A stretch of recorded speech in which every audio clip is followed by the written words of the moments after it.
October 13th, 2020 regular meeting of the Mentor-Exempted Village Board of Education is called to order. This meeting is being held in accordance with Section 3313.15 of the Ohio Revised Code. Mr. Wilson, would you please call the roll? Mrs. Briner? Here. Mr. Buckley? Here. Mrs. Hassan? Here. Ms. Jisling? Present. Mr. Hutto? Here. Please join me in the Pledge of Allegiance. I pledge allegiance to the flag of the United States of America and to the republic for which it stands, one nation, under God, indivisible, with liberty and justice for all.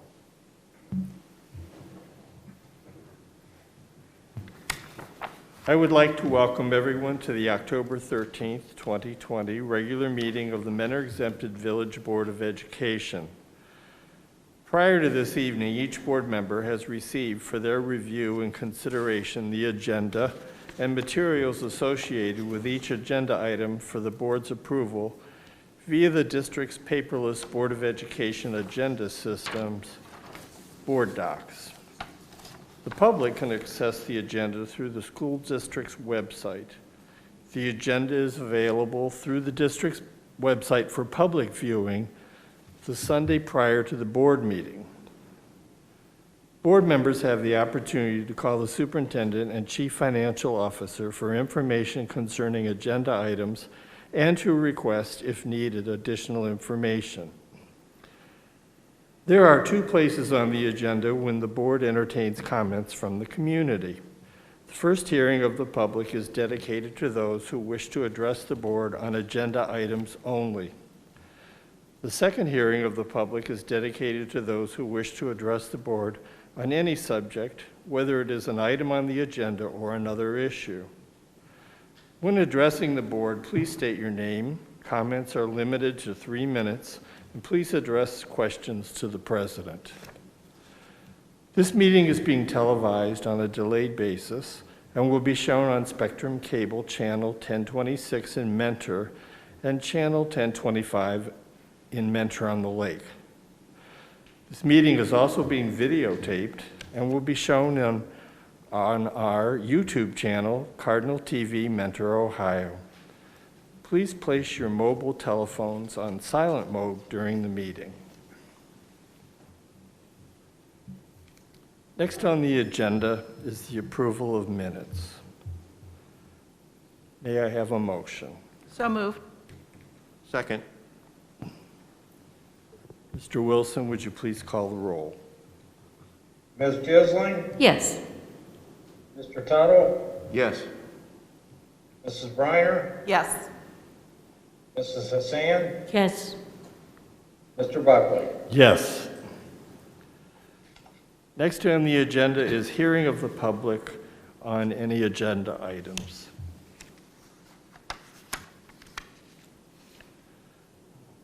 Seeing none, let's move to the superintendent's report and recommendations. Mr. Porter.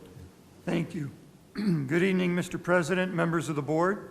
I have the following recommendations listed under the consent agenda and recommend approval of items 5A1 through 5A2. So moved. Second. Mr. Wilson, please call the roll.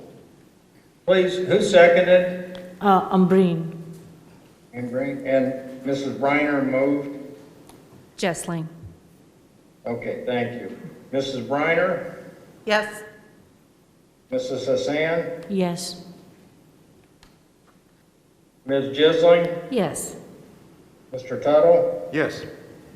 Mr. Buckley? Yes. Thank you.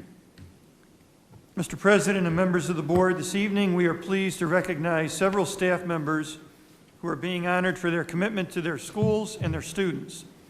Under normal circumstances, we would have invited those being recognized to the board meeting, and we would have presented them with an award and congratulated them on their achievements. Unfortunately, these are not normal circumstances. We want to get back to publicly recognizing our students and staff for their accomplishments, But for now, we're going to do it in the safest way possible via some video production. Tonight, we are going to start with our 2020 Excellence in Teaching, Outstanding Service, and Excellence in Team Collaboration Award winners, and a newly designated Master Teacher. Every year, the Mentor Board of Education recognizes several staff and faculty members who have demonstrated exceptional work performance during their careers through their skills, hard work, dedication, and professionalism, and the positive impact they have made on our community's children by providing a well-rounded, high-quality education. Staff members are nominated for these awards by their peers and administrators, and then selected by a committee of colleagues. To our award winners watching at home, while we wish you could be here in person this year to receive your awards, we are still excited to have the opportunity to publicly recognize you for the outstanding service you have provided for our community, and even more specifically, for serving the children entrusted in your care each and every day in all of our schools. Tonight, we are pleased to celebrate the following members of our Mentor Schools team, and all of the comments we are about to share were written by the peers who nominated them. We'll start with this year's Excellence in Teaching recipients. Julie Marconi, kindergarten at Fairfax Elementary. Mrs. Marconi has created a loving and caring environment in her classroom by being inclusive with all children to make them feel welcome and a part of the group. She has a very positive attitude, is a team player, and an incredible teacher who does whatever is possible to move her students forward in their learning. Kathleen Stein, music at Ridge Elementary. Kathleen's eyes light up when you ask her about her career as a music teacher. She is always excited to share with both students and staff about any new discovery she has found in music teaching and learning. She constantly seeks out students' interests and incorporates them into her lessons. Students who had Kathleen as a music teacher demonstrate a love for music through singing and playing instruments. Marianne Tatarunas, instructional coach at Sterling Morton. Anyone who has ever worked with Marianne Tatarunas over the past 24 years knows that enthusiasm and a positive attitude are two of her defining personality traits. She puts her students' learning above all else and makes sure that student achievement remains the focus. She is incredibly hardworking and dedicated to both her teaching and her colleagues. Christy Harper, social studies at Shore. Christy is not only on the cutting edge of teaching, she shares her knowledge with colleagues in a way that makes many of us want to teach as she does. She is a go-to person because she is always willing to assist others. Mrs. Harper continually tries new ways of reaching students, and her students love that she will give them every benefit and every bit of help they need. Chris Sauer, English at Mentor High School. Mr. Sauer comes to his job every day with excitement and positivity that goes above and beyond simply planning lessons. His innovative presentations are matched with authentic learning opportunities. He's also a co-coordinator of our Kindness Rally and has taken on the Student Ambassador Program. Mr. Sauer takes great care in providing engaging and effective experiences for his students in the classroom, as well as in the school community. Jim Funk, social studies at Mentor High. Jim Funk comes to school every day with a work-hard attitude that influences both his colleagues and his students. He has worked very hard to differentiate his class for all types of learners to reach more students. Our PLC has benefited greatly because of Mr. Funk's leadership, knowledge, and willingness to try new and innovative ideas which increase student involvement and learning. And now, our Certified Excellence in Team Collaboration Award earners are Andrea Pollack and Veronica Villela, second grade at Ridge. The team of Andrea Pollack and Veronica Villela certainly is the definition of zeal and enthusiasm in the classroom. They embarked on the journey of combining their classes and dove in with the dedication and excitement of lifelong learners. Together, they have created the most exciting learning environment you could ever imagine that is full of energy and focused on the education of students. Their positive and can-do attitude has made them a favorite of students, parents, and teachers. Michelle Kane, Vince Sinelli, Katie Smith, Heidi Toot, Cindy Wolski, and Heather Ambrose, the Menor High School Art Department. Students absolutely love the Menor High School Art Department, and this team is well respected by peers and administration throughout the district as well. Recently, the department worked together to take on the challenge of teaching multiple levels of a class at the same time to provide more opportunities for students who have a passion for art. Our students continually demonstrate the success of their teaching and learning, showcasing their talent and hard work to earn prestigious awards and scholarships each and every year. Michelle Putney and Jen Hank May, first grade at Orchard Hollow. Several years ago, Mrs. Putney and Mrs. Hank May created a plan that melded two classrooms together where they share the load of instruction at all times, with one teacher taking the lead for whole group lessons, while the other gives a small group or support presence for those who are struggling. Students are engaged in the classroom because they are given independence and multiple opportunities for choice and exploration. Now, our Outstanding Service Awards for this year. Congratulations to Laura Eddickson, custodian at Fairfax.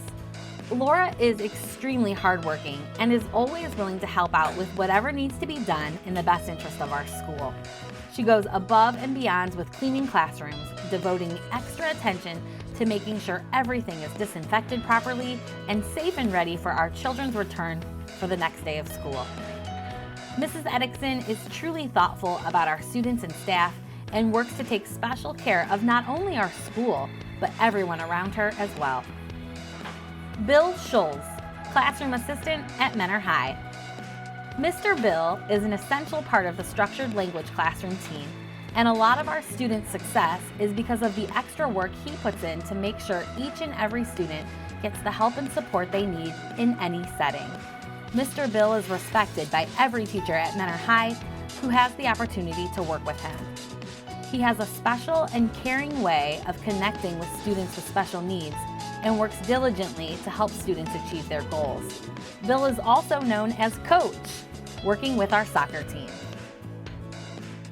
Linda Wallace, Secretary at Fairfax. Mrs. Wallace took over the position of the main secretary with pride and joy.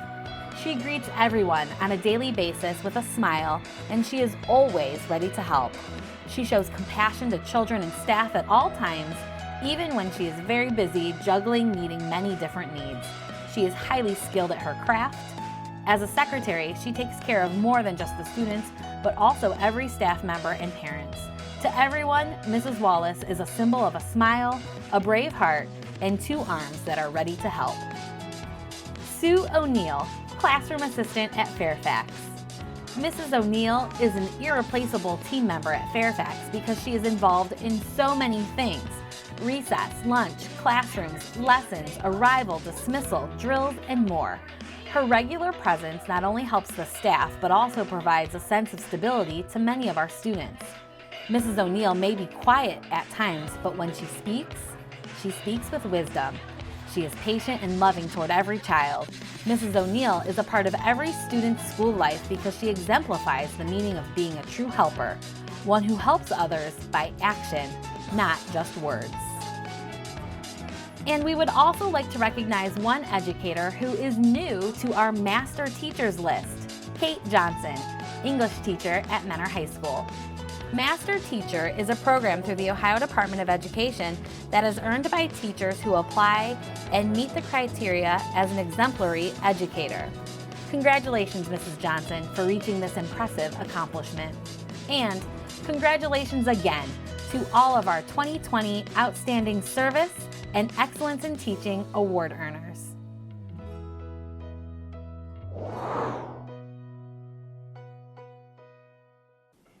Congratulations to all of these staff members, as they certainly represent the best of us here at Mentor Schools. So congratulations to them.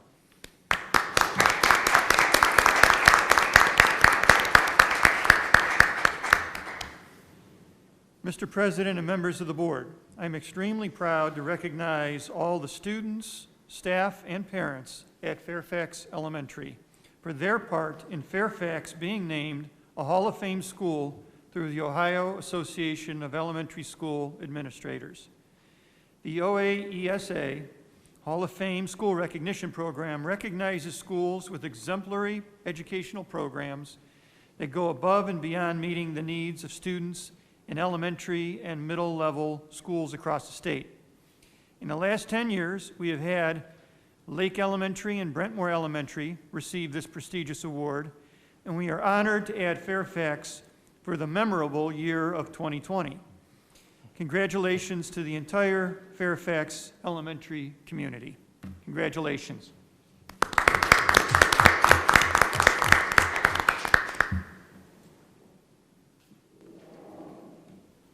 Mr. President, members of the board, during the month of October, the American Federation of School Administrators, the National Association of Elementary School Principals, and the National Association of Secondary School Principals come together to honor principals for their significant impact on the success and well-being of our nation's students.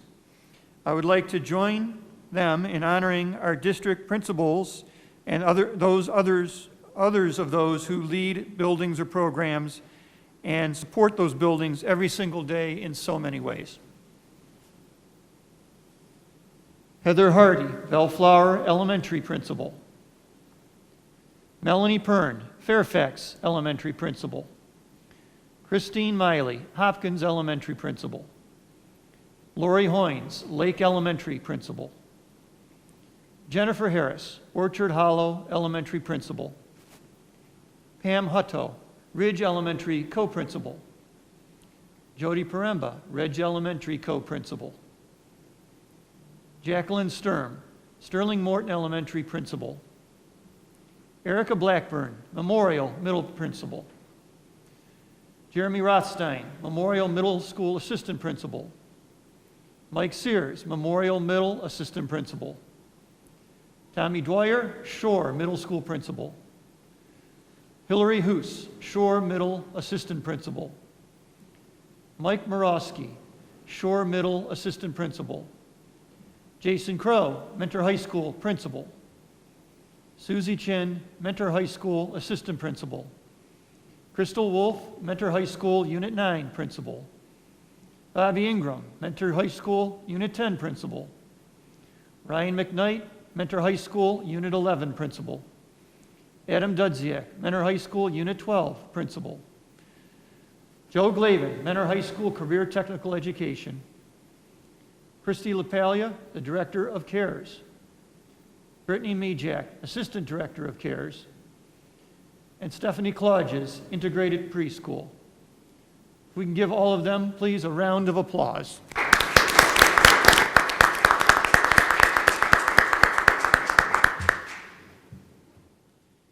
Mr. President and members of the board, at this time, I would like to recognize our PTA and PTSA presidents.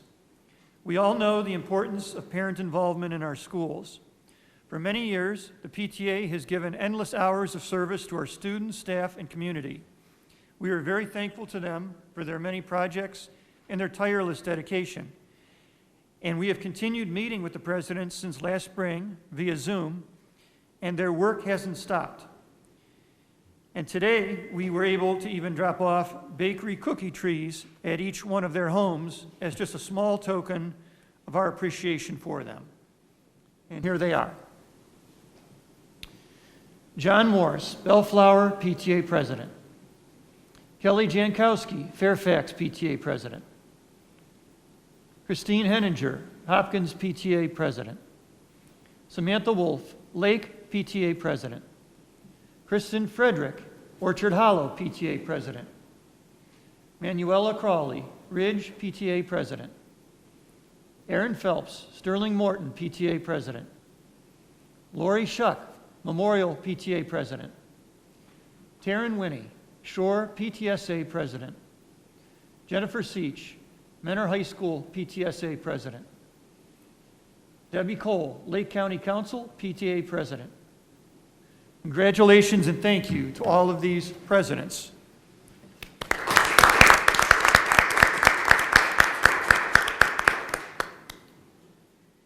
Mr. Mr. President and members of the board, I have the following Board of Education policy on the agenda for a second reading, and I am recommending approval of all of policy 6.08.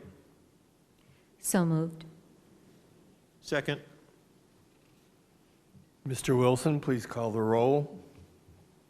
Mrs. Hassan, Yes. Mr. Tuttle, Yes. Mrs. Briner, Yes. Ms. Jisling, Yes. Mr. Buckley. Yes. Thank you. And I'm going to go back for a second, if I may. We have our Fairfax Hall of Fame video queued up and ready to go. Thank you.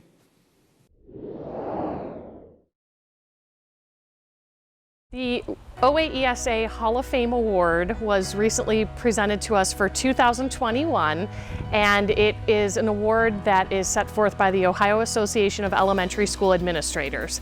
They look at folks who apply from across the state. We were pleased to be nominated by our PTA president, Kelly Jankowski, and because of all of the changes in the world, the OAESA Committee for Hall of Fame decided that those of us who did receive a 75 or higher and who didn't get a chance to be seen were given that award for the 2021 season, and we will be recognized at the OAESA Professional Conference in June. So we had to spell out a lot of the different elements that go into making Fairfax a Hall of Fame school, and in doing so we looked at a lot of our different data pertaining to state and district-wide assessments. We were able to showcase how much the school has grown in the past 3 to 5 years, just in terms of our performance index going up, our overall scores going in the right direction, and also looking at the number of reading improvement plans, how those have gone down, along with just the overall climate and culture within the Fairfax community improving. It's always good as teachers to sit back and reflect and take a moment to be proud of all the things that we do that set us apart. I think sometimes we are so busy running from one thing to the next that it was nice to just sit around as a staff and think about all of the ways that we are actually impactful to others that sometimes we forget about. Being nominated for the OAESA Hall of Fame Award is something in and of itself, in that somebody believes that you are deserving of such an award. And having worked through the process of completing the application with our staff, it was hours and hours of time. It was very involved, it was very intensive, but we were able to really reflect on and recognize all of the amazing things that we've done and continue to do to make Fairfax an amazing place.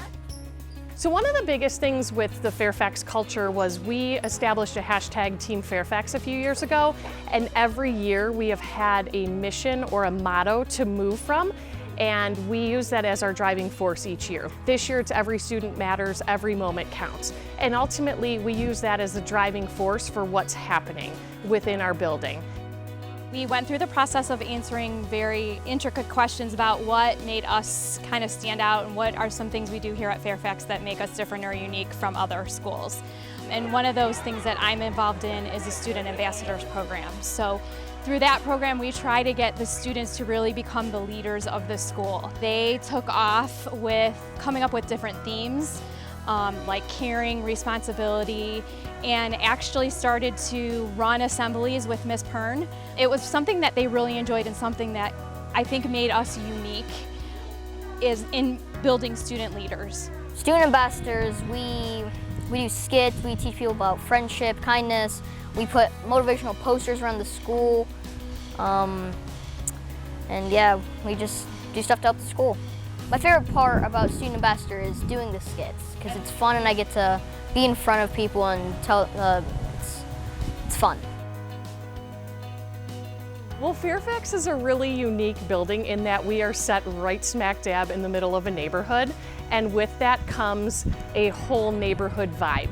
You know, we are a truly collaborative environment between our parents, our families, our teachers, all of our parapros, and the students especially. So it's a unique approach and one that we really thrive on because you see kids outside of the building at all hours of the day.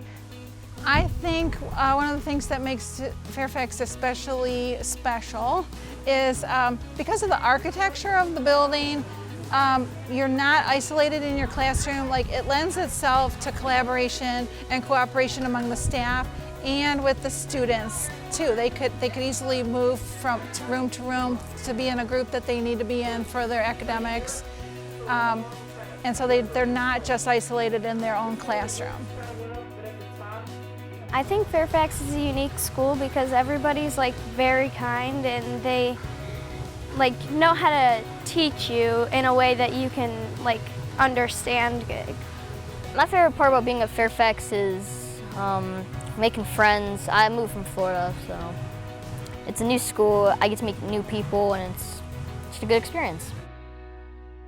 Once again, congratulations to Fairfax. And I would also like to thank Kristen Kirby and Liz Rutkowski for putting together all of the really impressive video and slide tributes tonight. So thank you.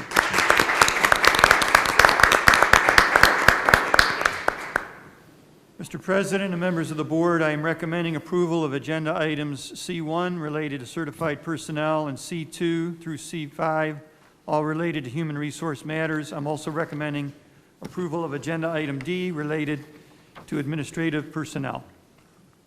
So moved. Second. Mr. Wilson, please call the roll. Ms. Jisling, Yes. Mrs. Briner, Yes. Mrs. Hassan, Yes. Mr. Tuttle, Yes. Mr. Buckley. Yes. Thank you. This concludes my portion of tonight's agenda. Next on the agenda is the Board of Education's report and recommendations. Is there any business that we need to talk about? If not, Mr. Tuttle, the legislative report. Thank you, Mr. President. Excuse me. Fiscal year 2022-23 biennial budget process begins. The State Board of Education discussed 2 draft budget scenarios at its September meeting. Superintendent of Public Instruction, Paolo Di Maria, and Ohio Department of Education Director of Budget and School Funding, Aaron Rausch, outlined the 2 proposals that the Office of Budget and Management instructed the department to develop. Both scenarios are based on the reduced fiscal year 2021 funding levels. Outlined in the budget presentation were items that are exempt from ODE's budget preparation. Those items include foundation funding, transportation funding, the income-based state-paid Ed Choice expansion program, and non-public school funding. One budget scenario is a continuing scenario, and the other is a 90% scenario of the already reduced FY 2021 funding levels. In his remarks regarding the 90% scenario, Di Maria made the following remarks. With almost all of the ODE budget sent out as subsidy, it's difficult to impossible to find a 90% scenario that doesn't affect distribution of money to local schools. The proposed 90% plan outlined the draft reduction cuts, which include eliminating all legislative earmarks and one-time expenses, reducing operating line items by 10% and reprioritizing resources to limit reductions to program priority line items to 3.5%. The State Board of Education plans for a vote on the budget recommendations at the October 13th meeting. The approved budget recommendations must be submitted to OBM by October 14th. Before I move on, if Mr. Wilson has any input, we'd appreciate it this time. Your special knowledge? Yes. I'd like to give a little bit of historical context and then the specific, this moment in time context. Back in the 1950s, when the Ohio Department of Education was created and the State Board of Education was created, the intent was they would advocate for K-12 public education in the state, and the budget process required them to submit the needs of K-12 education over the next 2 years for consideration by the legislature.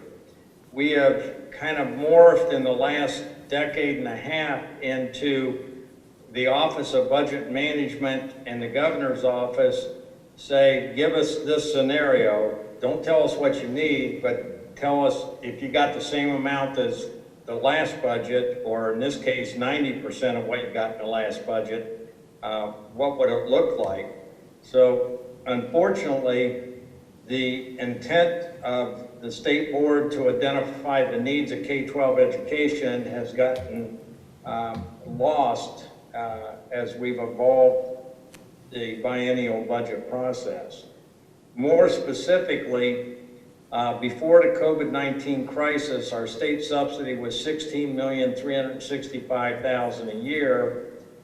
This year, with the reductions, it will be $14,359,000, a reduction of over $1.9 million. We've also seen challenges with working with the department on many issues in my world, particularly the administration of state and federal grants, and that will lead into the next item you're going to talk about, so I'll reserve some comments there. But the administrative budget could not absorb a 10% reduction. I agree with Superintendent DeMaria that if we're funded at 90% of an already reduced subsidy, it will mean further reductions in our second largest revenue source to the district.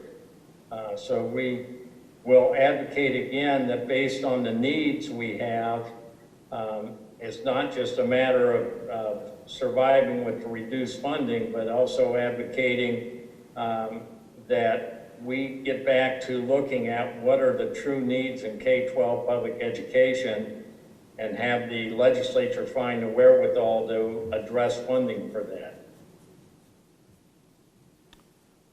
Well, thank you, Dan. Let me add something. So you take the 2 years, 10%, we've already felt, actually more than 10% at 1.9, right? 1.9 million.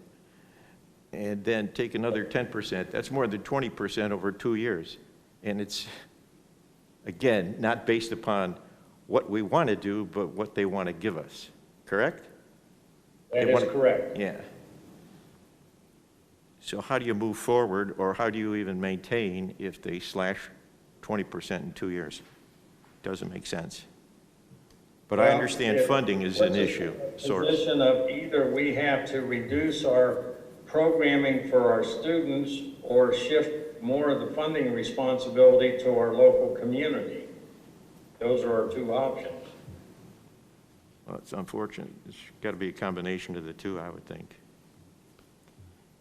Okay. Thank you, Mr. Wilson. Moving on. Mr. Tuttle, when will they vote on this budget? Do you know? Or do you know, Mr. Wilson, when the vote will be for this budget? When will they finalize that? The state fiscal year begins July 1st, just like our fiscal year. Over the last decade or so, budgets have been approved before June 30th. Historically, it's about half the time there's a temporary budget in place as the legislature works through all the budget building process. But again, over the last 3 or 4 budgets, it has been approved by June 30th. Will there be, resulting based on the election coming up next month, might there be a different blend of voices approving the new budget then? I think there's 2 significant potential impacts. One would be, and again, it's in Mr. Tuttle's next item, but a push at the federal level and in some state corners to include non-public education in more of the allocation of K-12 funding. The other is going to be the economic impact of the outcome of the elections and future fiscal policies, and what impact that will have on the state's ability to collect their 2 primary revenue sources, which is personal income tax and sales tax revenue. So I think regardless of where you hope the election turns out. In either case, we have to monitor the fiscal impact, fiscal policies on the economic performance, which translates into state revenues, and we've got to monitor whether or not there's a renewed push for more inclusion of funding allocations to non-public schools. Thank you.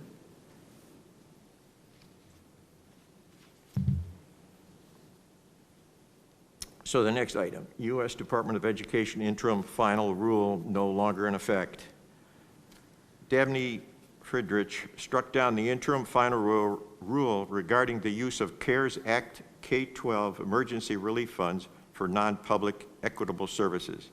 In her summary judgment, Judge Friedrich indicated that the ruling was to be applied nationwide. In response to the ruling, the U.S. Department of Education announced that the interim final rule was no longer in effect. USDO Education Secretary Betsy DeVos issued a letter to chief school officers on September 25th and stated that the department strongly but respectfully disagrees with this ruling.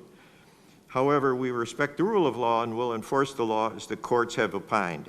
The department will not appeal these rulings. The letter further indicated the department will not take any action against states or local districts that followed the guidance and/or the IFR prior to the notice of the court's decision. Going forward, districts must calculate the minimal proportional share for CARES Act equitable services according to the formula provided in section blah, blah, blah of the ESEA of 1965. Mr. Wilson, Mr. Porter, any input? The impact on us was we received two sources of funding to help offset the state subsidy reduction. One was the Federal CARES Funding Act, and the other was a second federal monies that flow through the state that the governor and legislature approved be reallocated to offset losses in K-12 education. The original CARES funding was $494,000 net. That's because of a reduction of $92,310 that was allocated to the non-public schools within our school district boundaries. There was, based on this ruling, all federal funds flow through the Ohio Department of Education, who administers the distribution to individual districts, a little bit because of all the unique uncertainties of this COVID-19 crisis world, partly because of underfunding and understaffing at the Ohio Department of Education. Guidance has been very conflicting and challenging as to how to recoup that $92,000. The monies were allocated last summer to the non-public schools in accordance with the original federal regulations and state regulations, and our non-public schools have spent a fair amount of that $92,000. There's now conflicting advice on whether or not they are to just not spend any additional money and return that to the K-12 public schools, or whether they have to find some way to return it all. Mrs. Bonas has taken the lead in our district as the person that monitors our various federal programs, and it's been a constant struggle over the last many weeks on trying to interpret the changing rules, but nonetheless, again, based on my earlier comments, this push to have non-public schools receive distribution of monies intended for K-12 education, again, cost us almost $100,000 each year of funds that traditionally would have flowed directly to us for our public education programs.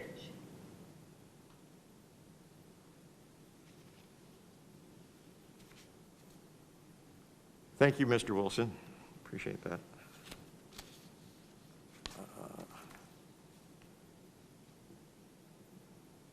Moving forward, this is just a one-sentence issue. House Bill 763, introduced by Reps. Grandel and Reggie Stolfus, to terminate the COVID-19 state of emergency in Ohio. I'm not going to go into that any further. If anybody else has any comment they wish to make, please. Oh, man.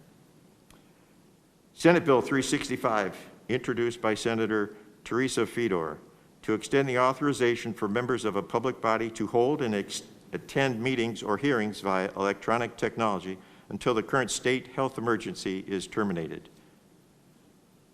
That should make it a little easier to continue, so I'm definitely in support of that. Are you as well?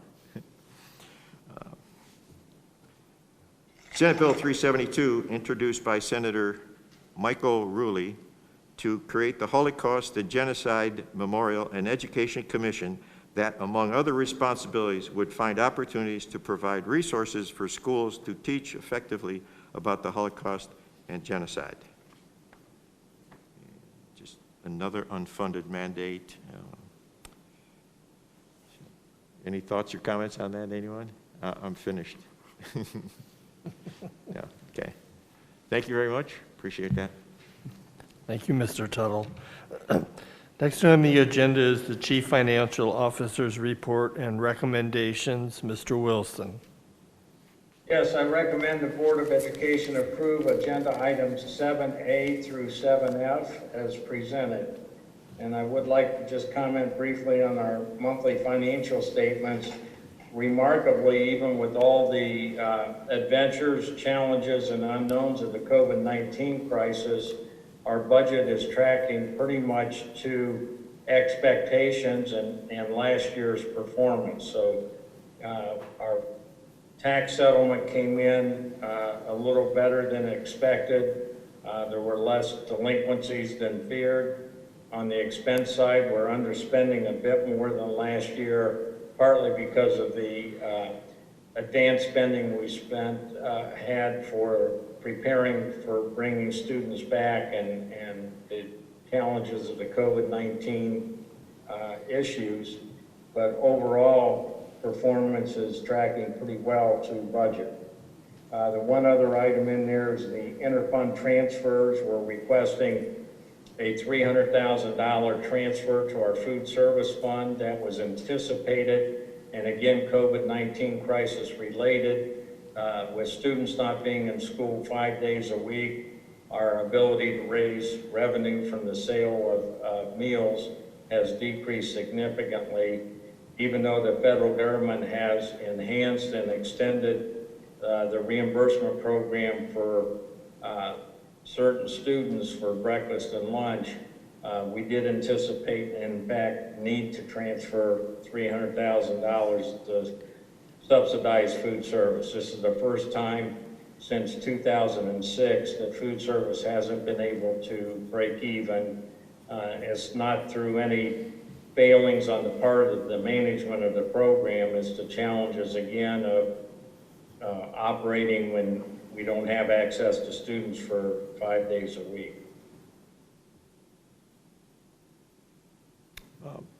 Dan, regarding tax collections, what was it, like 2 years ago, we really got the influx of the past due accounts that were sold by our treasurer? Yes, correct. The county treasurer sold tax lien notes to private investors and kind of jump-started the collection of delinquent taxes. The ability to receive accumulated delinquent tax revenue certainly benefited us. The more proactive approach towards collecting past due taxes, I think, also sent a message out to all of our taxpayers and actually improved a little bit the current collection rate as people understood there was a new consequence for not paying property taxes. Again, that was pre-COVID-19 and the unexpected challenges, but we believe, and part of the campaign for county treasurer, our sitting treasurer has indicated that she's had success and kind of hinted at there may be one additional sale of delinquent tax monies due. So it's important to know that's kind of a one-time source of money. Once you collect it and people get caught up, that's it. But the county treasurers to be applauded for actively pursuing the collection of past due taxes. And again, we don't anticipate much of it this year or next year.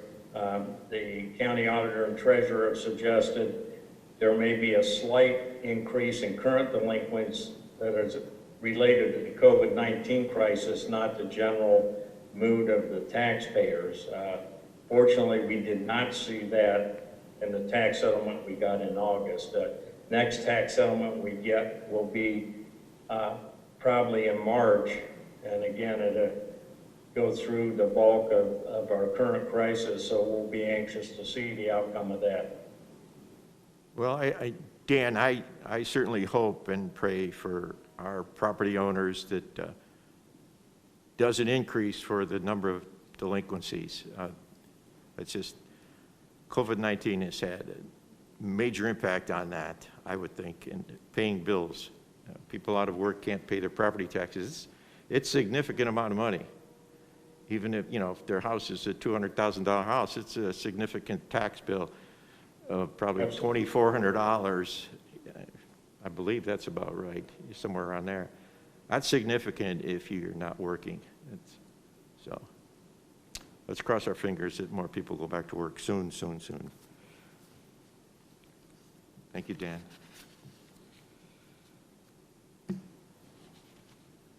Could I have a motion to approve the Chief Financial Officer's recommendation? So moved. Second. Mr. Wilson? Is that Jenny that moved? Mary. Mary? Thank you. Mr. Wilson, please call the roll. Mrs. Briner? Yes. Mr. Tuttle? Yes. Mrs. Hassan? Yes. Ms. Jisling? Yes. Mr. Buckley? Yes. Next on the agenda is any unfinished business. New business.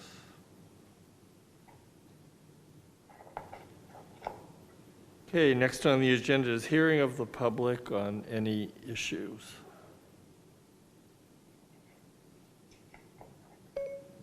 Okay, thank you. Seeing none, we are not moving to executive session.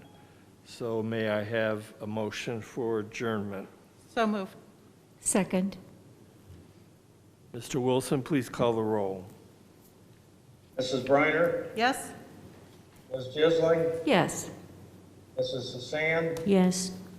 Mr. Tuttle? Yes. Mr. Buckley? Yes. We are adjourned.